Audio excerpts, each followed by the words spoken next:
Welcome back everyone, I'm Eros Mandex, and today we're going to be doing a story time. Today we're going to be reading about some people's lives being all fucked up in r/NuclearRevenge. So without further introduction, let's begin. Crappy customer gets vandalized. I work at a restaurant where employees are overworked and underpaid. Despite this, everyone is cool with each other and the management. The evils that mess up our day are the customers and our by-the-book district manager who drops by now and again. For about 3 months, we had someone in the men's bathroom come in and smear an ungodly amount of fecal matter all over the handicapped stalls of the men's bathroom. Even sometimes they'd fling scat outside the stall onto another toilet or wall. Of course, management sent one of us peons to clean it up. Fortunately for me, I never had to as I worked the cash register. The one coworker, who we'll call Arthur, was one who I'd call a personification of pettiness.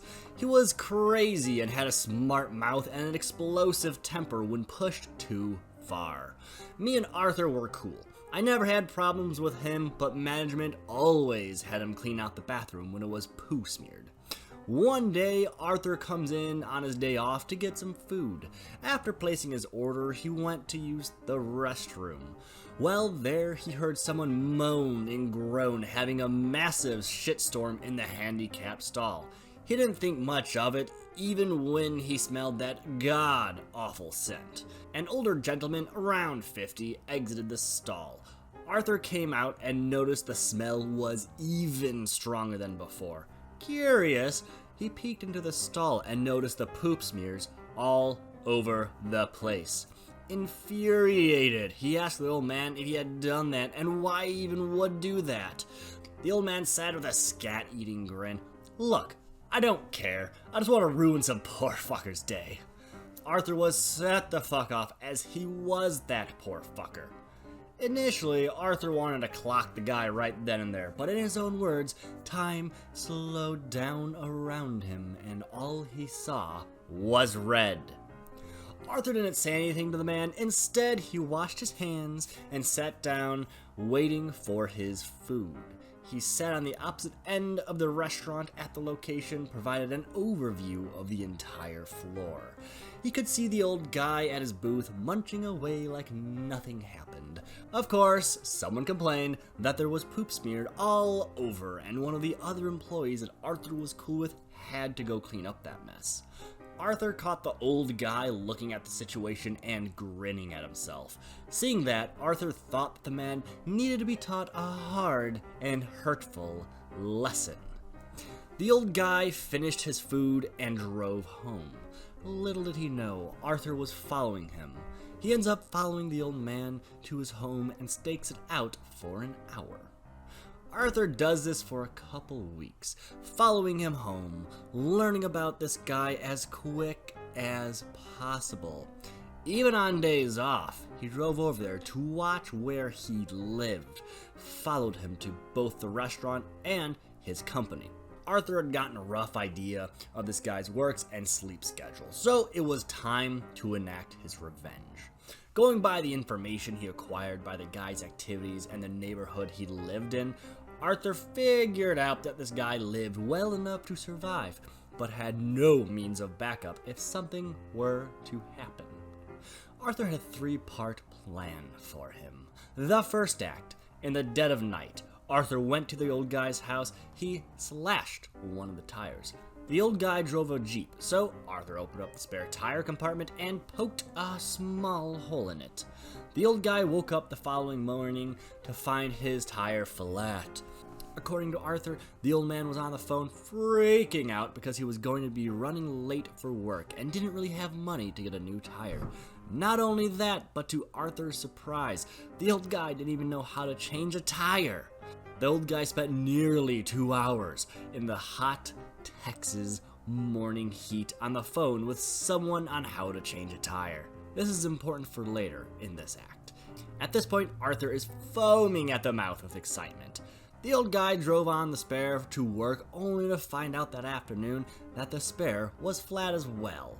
Even more frustrated, the old man drives the car to a nearby auto shop to get both tires serviced. Later that night, this time, Arthur slashed 3 out of the 4 tires. Remember when the old guy was on his phone getting instructions on how to get his tire fixed? Well, before that, he called his car's insurance company to get someone to come out and fix his tire. It was very loud, and the gist of the conversation was that the insurance company wouldn't come out and fix his tire and couldn't get it insured because all 4 tires weren't blown out.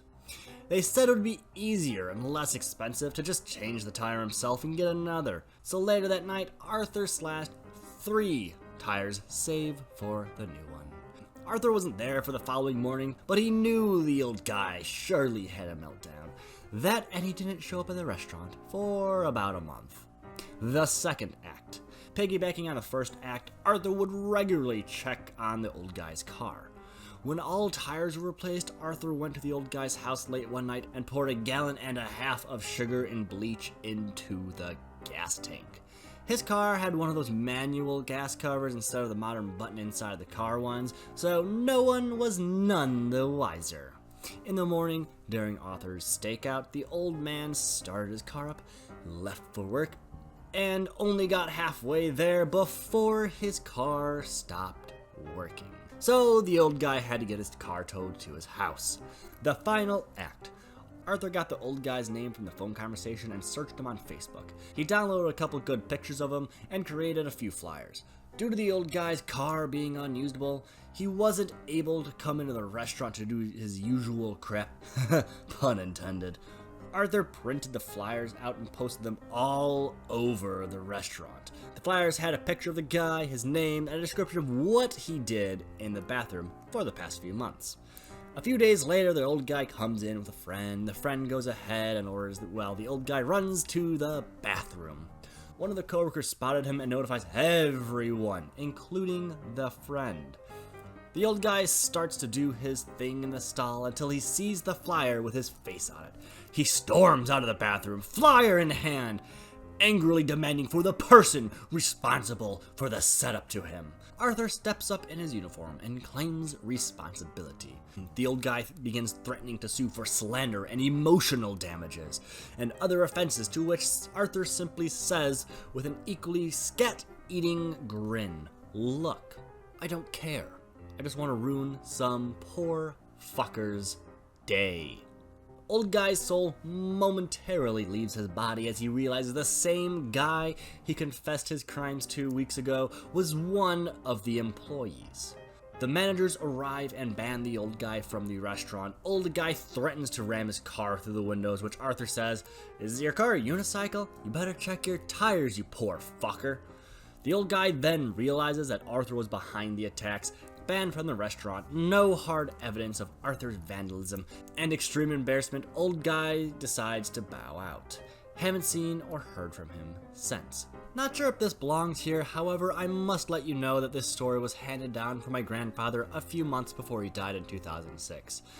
In the 1960s, my grandfather was working for Pan Am and was sent to Dominican Republic. I can't remember if it was DR or Puerto Rico, but I'm more sure of Dominican Republic. The local community of Pan Am employees were equated to corporate housing in a community near the airport. My grandfather would fly between Dominican Republic and New York City on the regular, and on this particular day, he was supposed to get back at about 1 in the morning. Over the prior 3 to 4 weeks, there had been some break-ins in the Pan Am community housing where the housewives were getting raped and any valuables stolen from their house. My grandmother, being a badass that she was and having 3 young children in the house, refused to be a victim. She saw a pattern in the break-ins and determined that her house would be next. But if you heard my grandfather tell the story, she had a gut feeling that night. My grandmother put my father and uncles to sleep earlier than usual that night and then proceeded to pull out a shotgun and wait. According to my grandfather, she waited with the lights off in the house, sitting on a stool about 5 or 6 feet from the front door, holding a double-barrel shotgun. After a couple hours, she heard someone mess with the front door locks. She promptly got ready, because if it had been my grandfather, she would have heard keys. The would-be rapist knocked down the door to see a little lady pointing a double-barrel shotgun right at him. Now, I would like to say before this next part that I never knew that my grandmother was much of a badass like this until I heard this story, but she was always a tough cookie. As soon as the guy raised his hands, she pulled both triggers and 2 shells of shotgun pellets destroyed this human being.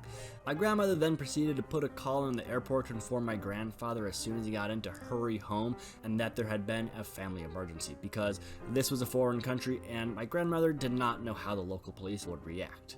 My grandfather got the news and got home as soon as possible to see the body laying on the front door and my grandmother in the throes of cleaning up the blood.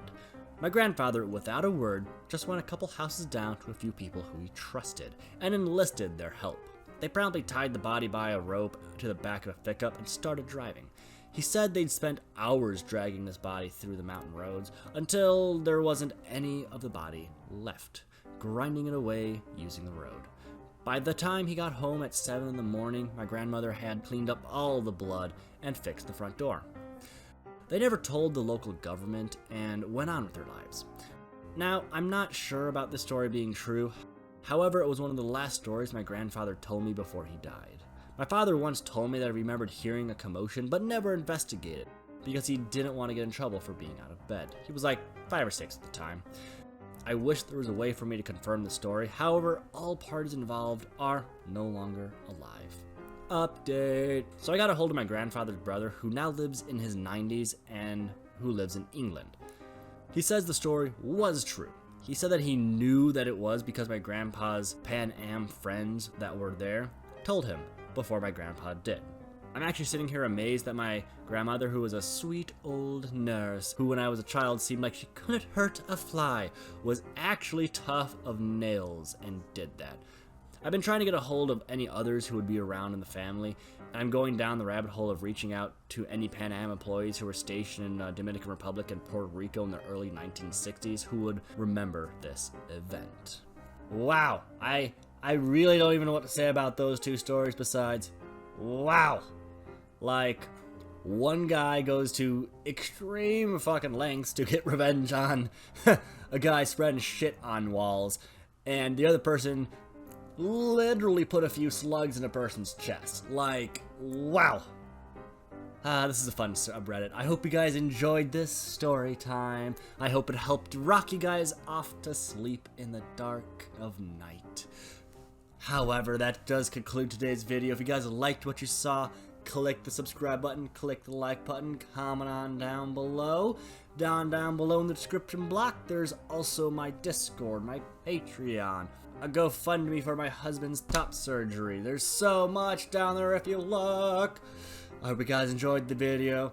Thank you very much for your time. Thank you very much for your support. And as always, I hope you guys have a good day. I hope you guys have a great night. I hope you have a wonderful whatever you decide to have. And I hope to see y'all next time.